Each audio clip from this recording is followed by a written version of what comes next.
Ghislaine Maxwell is ready to talk. According to reports, Jeffrey Epstein's accomplice is set to cooperate with the FBI after being arrested yesterday. And experts say Maxwell has every incentive to name names. Nancy Grace thinks it could mean bad news for many powerful men, including Prince Andrews. All they've got to do is keep her alive, all right? Don't let her commit suicide. Don't let her be killed. Keep her alive, because I guarantee you right now, there are a lot of powerful people, men, in the U.S. and Britain who are quaking in their boots about what Ghislaine Maxwell may say about them, all the way from Wall Street to Washington. Emily, I'm going to go to you first, former federal prosecutor. Who are these other men, and can they keep her safe? I'll answer your second question first. I hope that the government keeps her safe. I hope that for the same reasons that I hope they protect all inmates. I think that it is obvious she is a wealth of knowledge and information for this international underage sex scheme that occurred for years and years. And if I may point a couple things out too about her case that is different than Epstein's. First of all, the fact that she does have all of that information, or undoubtedly does not erase her own culpability, and the fact that she played an incredibly insidious and active part of recruiting and grooming and abusing these girls. And in my opinion, an even more insidious role, because it was she that lent that reassuring presence to them, that normalized sexual behavior, so that when it came time for the abuse, the girls felt safe with her around there and had been normalized to that type of what ultimately became toxic and incredibly violent behavior.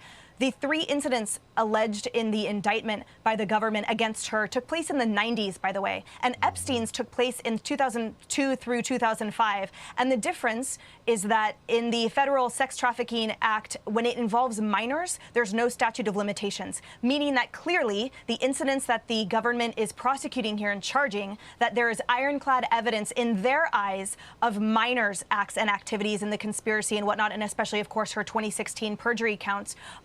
And I think that's a really big deal here, because it means that they wouldn't bring it without that type of leverage they feel they have. And final point, much has been made about, oh no, what if she gets a plea deal because of this volume of information that she can put forth?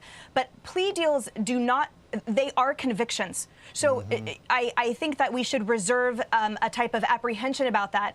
The 99.7% conviction rate the federal government has is mostly due to those plea agreements. And so certainly if they offer that to her, any type of charge she would accept conviction for would be 100% grotesque, because that's what her charges are. Yeah, she would have to confess. Brian Yennis did an exclusive interview with a 14-year-old. Well, she's not 14 now, but at 14 years old, she was assaulted. And she talks about how she was gang raped and they tried to intimidate her after she got pregnant. I mean, what are they going to do here? Exactly. What they did is they point that she is just as bad as Epstein, according to this young girl who's now a young lady now, and she wants to see justice paid, to send a message and to also help her healing, because when you have that type of experience as a teen, logic tells you it's going to be very tough having a normal life. I have a couple of things that Geraldo's uniquely equipped to answer. Why would somebody with so many options choose to come back to New Hampshire knowing that she's facing life in prison or worse? Why wouldn't she stay in a place that we couldn't even get her out of anyway, like Prince Andrew is cowering in the corner of some palace? And she decides to come back as if she really thinks she needs to hide in New Hampshire. She could hide anywhere. What do you think's going on here?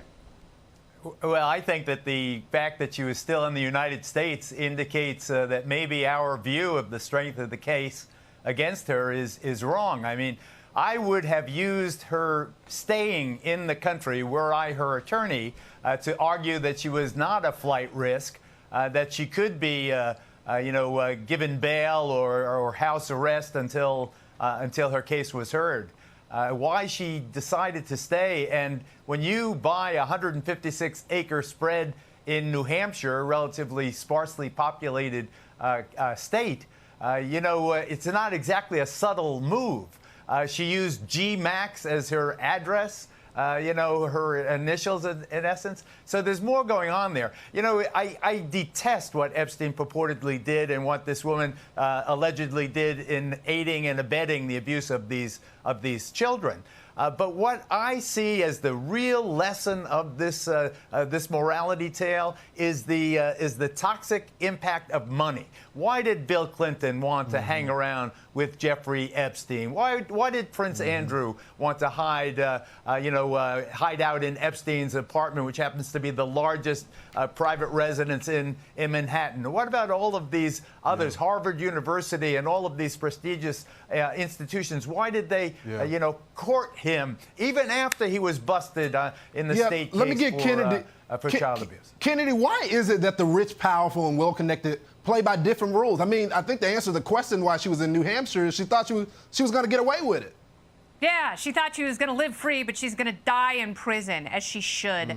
This is not someone who's just helping out or codependent with Jeffrey Epstein. She is accused of sexually molesting children, and shame on her and everyone else who has protected her. Shame on Alex Azar for giving Jeffrey Epstein the deal he did as a U.S. attorney in Florida. If you watch the Netflix series Filthy Rich about Epstein, it will make your stomach turn. It will make you absolutely sick. You don't have to be a parent of girls. I happen to have 2 girls, and it made me so incredibly angry. Not only at Epstein, who's waiting in hell for her, but also Ghislaine Maxwell, who abused these children herself and knowingly for years and years extended this cycle and essentially ruined their lives. And I hope the victims have their real day in court and they get to look her in the eye. And their testimony is the nail in her coffin. Amen to that. And I hope they get every single person. I don't care what political party they're associated with, because these are nasty people.